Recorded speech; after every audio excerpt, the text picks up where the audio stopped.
photographer par excellence. He gets us on Facebook. He does wonderful things. And so we've created a flow of questions that sort of answer some of our curiosities, but also help Max make a little video of all of this. I see. And the questions are on the board, which I can't read without my glasses. But the first question is, very briefly, what is social constructionism? And that's really to begin the video with Mary Gergen, Ken Gergen, and a group of us from Corporation for Positive Change. It's not such an easy question. And I avoid the constructionism, partly because that sort of solidifies it as a thing. And if I were to say what social construction was, I would say it is a range of dialogues that are moving around the world on the nature of knowledge, truth, objectivity, authority, and so on, which are trying to reconfigure that set of ideas so that what we understand to be statements about the reality or statements about reason or statements about the good, we understand to be byproducts of the relations among us, not readings of the real, not readings of the outside world, as we often say, but shared among us. So we hold them together. We have the possibility to create alternatives. We have the capacity to move across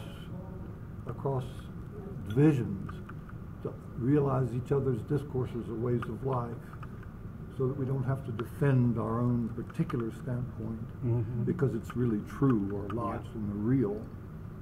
So it's really I would say a set of dialogues that are unending, and everyone can participate, about reflecting on these issues of reality and authority and so on, in ways that would invite what we would look at as more promising and participatory futures. Nice. I actually want to talk about it in a different way. Okay. Interesting. That sometimes the way in which we understand social constructionism is as a meta theory. And this is to say that everyone who does any work, who lives a life and has understandings about that life, who has a discourse about that life, whether it's as a physicist or as a mother of a 2-year-old or as a Presbyterian minister, that all of these worlds, all of these discourse systems are seen as constructions. So there aren't those people dealing with the truth, which a physicist might say, and those who deal in fantasy or mythology or folk stories. There's it like the natural sciences are the true studies, and then everybody else is just religion is a myth. So that what I really like about thinking this way is that everyone, no matter how committed, is within a discursive system when they speak, and could be in another one. So when you're doing your laboratory work, you're in one system, and when you're playing with your grandchildren, you're in another. And that's all okay.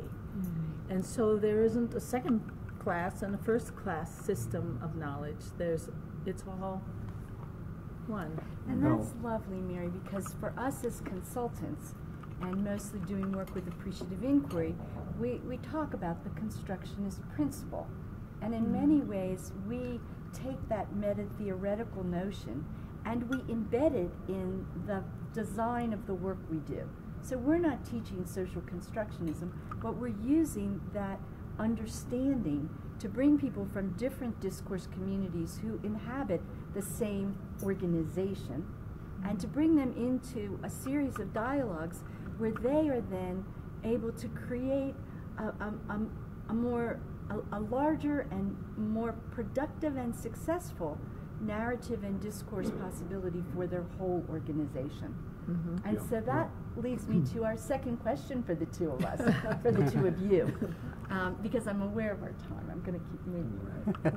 What are some of the most interesting social constructionist practices in organizations? Yeah, because Most our interesting social construction practices. We in really organizations. are interested in daily practice, and particularly in organizational life, whether it's the way that people go on together, working together, the way we might create change. You're interested in leadership these days. But in an organizational context, what are some of the things that really excite you in terms of the practices? Yeah. Of course, you all are doing the most interesting practice. Hey, no, you can say that again. 10 times. I mean, we just were in our workshop, and almost everyone there was familiar and feels that they are utilizing it either in their dissertation work or in their professional work as teachers in a variety of professions. Using appreciative inquiry. Yeah, Interesting. or knowing about it. And one of the things that happened today is I met a man who was wandering around in our workshop, a big bear of a man. And I thought, why is he here? I think he's lost.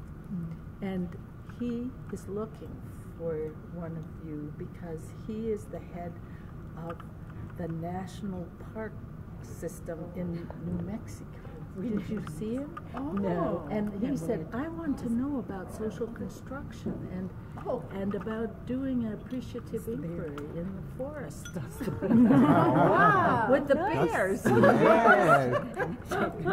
And we just found a bear fetish. Oh, yeah. Yesterday we found a little That's right. stone Yeah. bear. Interesting. Okay, but Ken's Yeah. got another story about practices. Yeah. Well, see, I mean, appreciative inquiry is a particular form of practice which you bring into an organization to do something. And what I've been really interested in are various ways in which the practical day-to-day life of the organization has changed, what new practices can be brought in and made sort of built into the fabric of the organization. And just to name a couple of, I've worked with a group in Helsinki who are working on getting away from personnel individual evaluation of persons in the organization, because that's alienating. And suddenly you're part of the organization, but now you're being evaluated as if maybe you are and maybe you're not, or maybe you won't be, and so you're always under pressure and so on. It's very sort of treating the organization as a group of independent individuals as opposed to a set of relationships. So what they've done is to develop a kind of you might call it a technology or evaluation, but what you do is evaluate the relationships, parts of the teams of which you're part. How do we work together? How do we do this? Is it going well? It's a whole set of questions, and it's pretty systematic now. I mean, it's a technology that actually can be sold, if you will, to organizations, or they develop their own, but it's a whole technology for changing the nature of normal evaluation. Now, of course, I love this movement toward relational leadership and what all this is going to bring about. It's not crystallized yet, but there are a lot of the awareness that we've got to move away from the old hierarchical structural view of the organization and into viewing organizations as, you might say, conversations in motion, which are co-creating what we're going to take to be the real and valuable in our organization. That you've got to be parts of those conversations. You can't dictate a conversation. You can only take part in it. And how can you do that? How can you train people to do that? How can you bring the organization into that way of looking at itself? I look at that as really exciting. Okay. So in that way, I really love this notion of the focus on the relatedness and the evaluation of it and the assessment. It's quite an interesting notion. Many of the folks in this room are doing some bold experiments with appreciative practices which are implicitly relational around evaluation, around the ways, so that we see appreciative inquiry not just as something you bring in and do, because that's not our style. Right. It is something that we also seek to embed as a way of being in the a way of being in the organization. Yeah. Well, one of the questions that arises for us, because working in organizations, there's another narrative that's so prominent these days. Claire, do you want to ask the question about the strengths? The